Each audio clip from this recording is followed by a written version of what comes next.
किस तरह मौके पे जांच किया जाए, और टंकी में रखा हुआ है लेकिन कोई पुलिस नहीं गई। मैंने फ़ोन किया हूँ और नहीं है तो उस डेट की कॉल डिटेल निकलवाइए कि इनके पास फ़ोन मेरा गया है कि नहीं गया, मैं गुनहगार हूँ। जो शंकी पे मुकदमा दर्ज है वो किस चीज़ का मुकदमा है? ये 1 नंबर में बता रहे हैं कि गोली चलाए हैं, 1 नंबर में कह रहे हैं गोली चलाए हैं, लेकिन उस समय शंकी गोली नहीं चलाया है, मैं जो जानता हूँ। इसमें मैन हर्षित है। शंकी जो है मेरे लड़के को कहीं मिलता था मार के भगा देता था कि बेटा मेरे साथ ना रहो, मेरे ऊपर मुकदमा लग गया है, मैं फंस जाऊंगा, तुम भी फंस जाओगे, उसको मार के भगा देता था। लेकिन उसकी माँ और हर्षित ये दोनों चक्रव्यूह में है, फंसाए हैं मेरे लड़के को।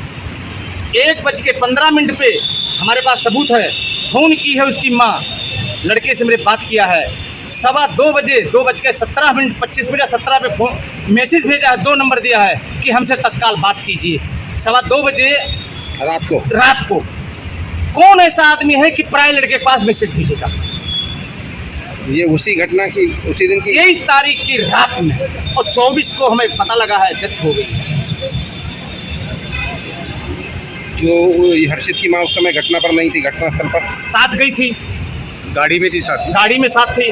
उसकी माँ थी कीर्ति शर्मा है, वो कहते हैं मेरे पुलिस से जान परिचय इतनी है कि मैं 1 मिनट में सब कुछ कर लूँगी।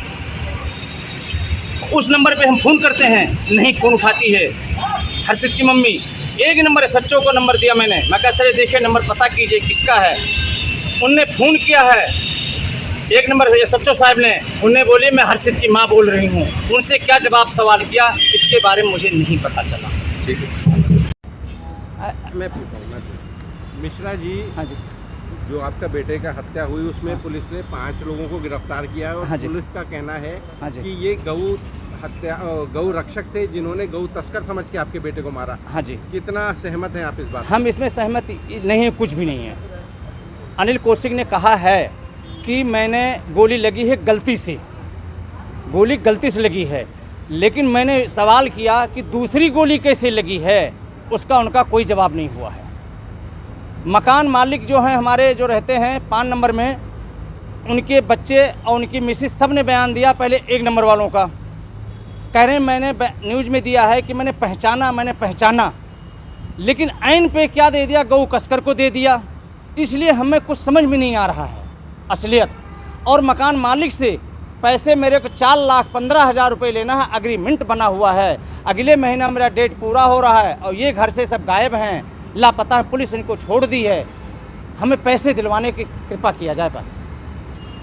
रक्षकों ने गोली हाँ। मारी तो आप उस बात से सहमत हैं या आपको कोई हम शंका है? सहमत तो नहीं है जी, सहमत नहीं है, लेकिन जो कानून प्रशासन कर रहा है तो उनको ज़्यादा पता है।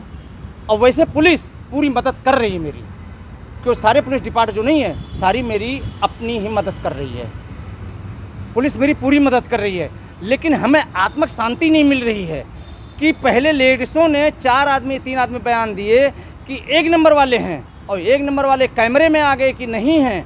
उसके बाद ये गौ कसकर वालों को दिखा दिए हैं, लेकिन मेरे समझ में नहीं आ रहा है असलियत इसमें क्या है। बताया जा रहा है कि फरीदाबाद से लेके पलवल तक उसका पीछा किया करीब 25-30 किलोमीटर। हाँ जी। गाड़ी चला रहा था, उसको कुछ नहीं कहा, बराबर वाले को गोली? बराबर वाले को गोली लगी है।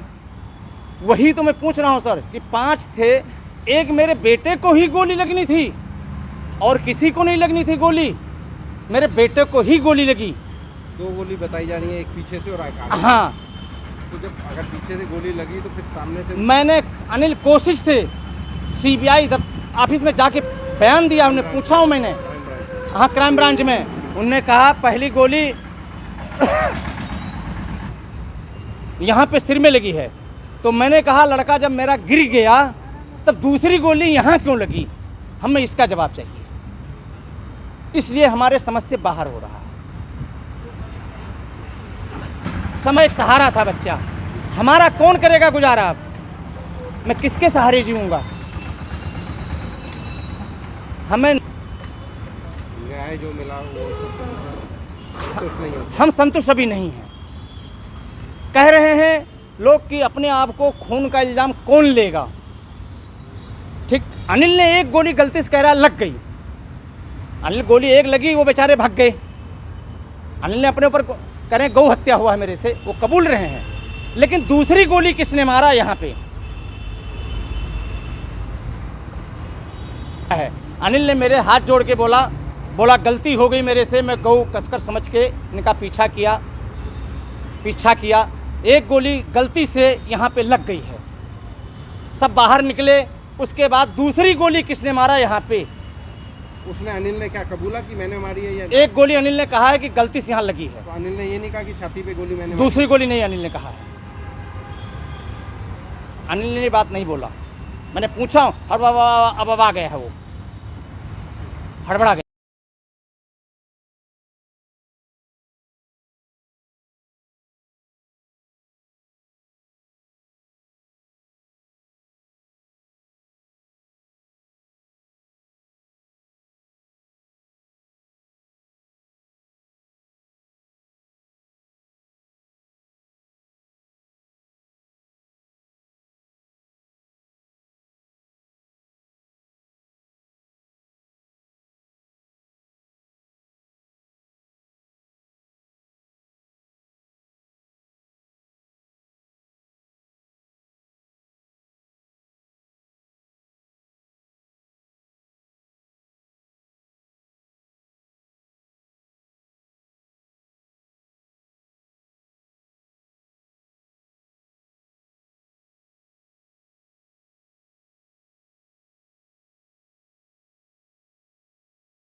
फॉलो किया उससे।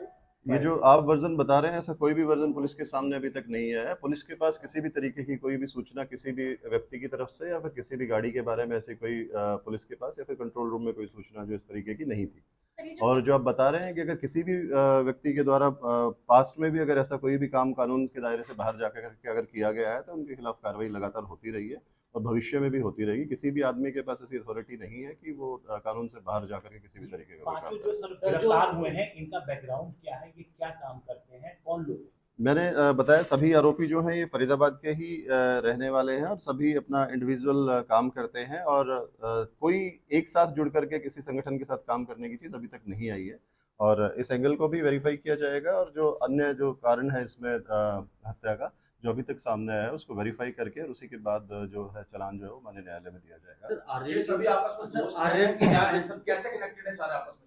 ये सभी लोग एक दूसरे को जानते हैं और पहले से ही मतलब कि पिछले कुछ वर्षों से एक दूसरे को जानते हैं, दोस्त हैं आपस में। और उस दिन शाम को ये जो थे वहाँ पे गाड़ी में साथ घूम रहे थे और अचानक ये जो इंसिडेंट है वो हुआ है। उनने इस तरीके का कोई इंसिडेंट की जो अभी तक प्लानिंग है वो सामने नहीं आई है।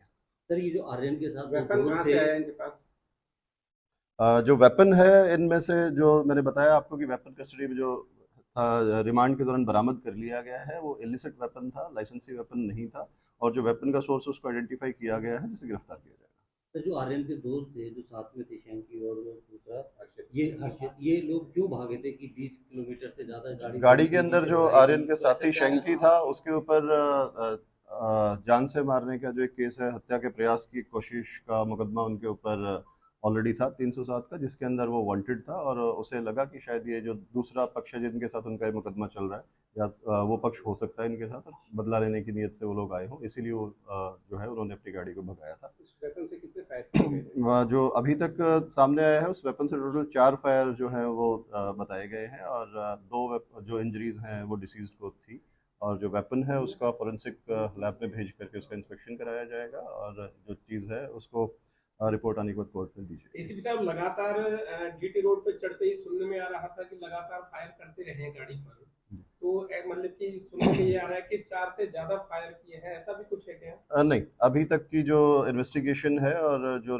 इंटरोगेशन है उसके अंदर 4 टोटल फायर जो है वो किए गए हैं, और उनमें से कुछ फायर जो है वो पलवल डिस्ट्रिक्ट में पहुंचने के बाद जो जिला पलवल की जुरिसडिक्शन के अंदर हुए हैं। जो डिसीज्ड को जो गोली लगी है वो पलवल जिला के अंदर लगी है, लेकिन ये जो मैटर है ये यहाँ से ही जो चेज था वो शुरू हुआ, तो इसलिए क्राइम ब्रांच फरीदाबाद की भी ने इस मैटर को यहाँ की जुरिसडिक्शन होते हुए इस पे काम करते हुए आरोपियों को गिरफ्तार किया। क्या सीक्वेंस आपको मिला, क्योंकि अगर पीछा कर रहे हैं तो आपके पास पूरा सीसीटीवी होगा, और साथ ही साथ गोली सिर्फ एक शख्स ने चलाई, 2 लोगों ने चलाई, कितने लोग फायर? जी, इस मैटर को ट्रेस करने के लिए सैकड़ों जो सीसीटीवी कैमरास हैं उनको चेक क्राइम ब्रांच के द्वारा किया गया था, और जो आप बता रहे हैं अभी तक की जो पूछताछ में और जो इंटरोगेशन में सामने आया, जो सभी राउंड थे वो एक ही आरोपी जो अनिल जिसका नाम है उसी के द्वारा सभी राउंड्स जो है वो फायर किए गए थे, और जो इनका जो चेज ऑफ ये शुरुआत में बड़खल फ्लाईओवर होते हुए और फिर नेशनल हाईवे से होते हुए सीधे पलवल गदपुरी टोल की तरफ ये जो है इनकी मूवमेंट रही थी, और जो फुटेजेस हैं उनको भी पुलिस कलेक्ट कर रही है और उन सभी को कोर्ट में चालान के साथ दिया जाएगा। क्या सर वारदात के दिन 5 ही आरोपी थे या और भी इनके साथ थे कोई कुछ? नहीं, गाड़ी के अंदर 5 ही आरोपी थे, सभी आरोपियों को गिरफ्तार कर लिया गया है, इसमें अन्य किसी आरोपी की संलिप्तता नहीं आएगी। एसीपी साहब, आपकी इतना एक्सपीरियंस हो गया थे रेंजर सर्विस करते हुए, क्या आपने कोई ऐसा मैटर देखा कि कुछ लोग खड़े हैं और अचानक से कोई गाड़ी निकलती है और उस पर फायरिंग करने लग जाते हैं बिना किसी इंटेंशन के, बिना किसी जानकारी के, एक दूसरे को जानते हुए? नहीं, मैं आपको कहना चाहूँगा किसी भी मैटर को जनरलाइज नहीं किया जा सकता है, हर क्राइम अपने आप में अलग होता है, और इसीलिए ही हर क्राइम को इन्वेस्टिगेट करते वक्त जो है वो उसको अलग हर पहलू को कंसिडर किया जाता है। मैंने आपको बताया इस केस में भी जो थ्योरी आप लोग बता रहे हैं वो भी, और जो आरोपियों के द्वारा बताई गई है सभी, और जो भी पुलिस को पता लग रहा है सभी पहलुओं पे काम किया जा रहा है। जो भी इसमें जो फाइनल रिजल्ट होगा उस आप लोगों को प्रेस नोट के माध्यम से बता देंगे। सूचना मिली है कि जो बताया जा रहा है जो मृतक है मकान मालकिन जो लेडी खुद उस गाड़ी में मौजूद थी, उसमें से उसके बेटे को जेल भेजा गया है, ऐसा है क्या? मैंने आपको बताया कि जो उसमें मृतक आर्यन के साथ में जो अन्य आरोपी थे वो 307 के केस के अंदर हत्या के प्रयास के केस उसमें ऑलरेडी दर्ज था। अगर उस केस में उसकी गिरफ्तारी पेंडिंग थी, उसमें हो सकता है कि उसको गिरफ्तार किया गया, और इस केस में जो गाड़ी में सवार थे उनमें से किसी भी व्यक्ति को गिरफ्तार नहीं किया गया है। अन्य 5 युवक जो गाड़ी चलाने वाले स्विफ्ट गाड़ी के अंदर थे उन सभी को गिरफ्तार किया गया है। जो मृतक के साथ गाड़ी में थे उनकी संलिप्तता इस मैटर में कोई नहीं आई है। Thank you. बाकी हमारी कोशिश नाकामयाब रहने